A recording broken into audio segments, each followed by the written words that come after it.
Pak Hipnu, tadi kan hakim juga sempat menyatakan ya bahwa ini sepertinya banyak berbohong nih, begitu kan? Ya, Tapi secara luas, secara general seperti apa nantinya hakim bisa tahu ini jujur atau tidak, terlepas dari BAP begitu ya, dengan mengkonfrontasikan pernyataan dengan saksi lainnya. Ini akan seperti apa nanti? Yang mana hakim akan mengetahui yang mana yang jujur, yang mana yang tidak? ya, di dalam suatu teori pembuktian, itu memang ada namanya asas yang disebut, eee, apa namanya, beyond an unreasonable doubt.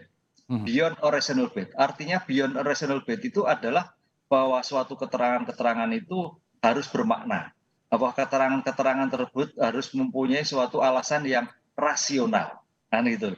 Rasional tentang objek suatu perkara pidana. Mhm. Dengan demikian, keterangan yang disampaikan oleh saksi S itu selaras dengan bukti lain yang sudah disampaikan atau tidak, kan itu. Oke. Apakah bukti ini yang berdiri sendiri, kan itu. Sehingga kalau bukti bersendiri berarti sejauh mana relevansinya keterangan disampaikan persidangan. Nah, karena suatu bukti itu akan bernilai ada relevansi dengan bukti yang lain. Ya. Jadi keterangan saksi itu tidak berdiri sendiri gitu loh Mas. Mhm. Nah disinilah saya melihatnya antara penasihat hukum dan majelis itu agak bimbang. Ini relevansinya seperti apa dengan dakwaan Baik. yang disampaikan kan gitu loh. Seolah-olah blank semua apa yang disampaikan di persidangan itu nggak ngerti sama sekali hubungan dengan ajudan, pekerjaan dan sebagainya gitu loh.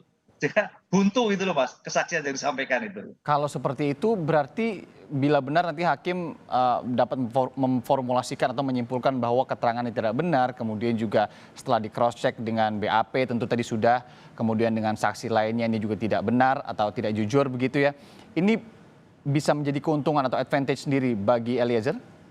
Iya, Hmm. iya, artinya kesaksian ini kesaksian yang tidak benar, karena kesaksian itu tidak benar itu apabila satu disampaikan antara keterkaitan dengan penuntut umum kok Hmm. ternyata juga tidak nyambung, disampaikan dengan penasihat hukum juga tidak nyambung, Ya. arahnya kemana? Apakah arahnya untuk menutupi dalam arti, keluarga terdakwa ataukah yang lain? Oke. Sehingga kalau memang dari pemahaman, keterangan sampai penuntut umum berhasil nggak nyambung, lah hakim punya punya otoritas untuk menentukan bahwa ini adalah kesaksian palsu, kan gitu loh.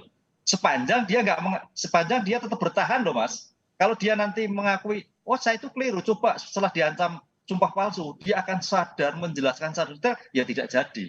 Oke. Sepanjang dia saksi itu tetap kekeh ya, kalau bahasa Jawa, kekeh, dia tidak tahu dan persoalannya tidak ada suatu kaitannya, bisa kena, gitu. Mudah-mudahan dari pemeriksaan nanti dia bisa, saksi S bisa berubah lagi sehingga tidak menjadi ancaman sumpah palsu, gitu. Oke.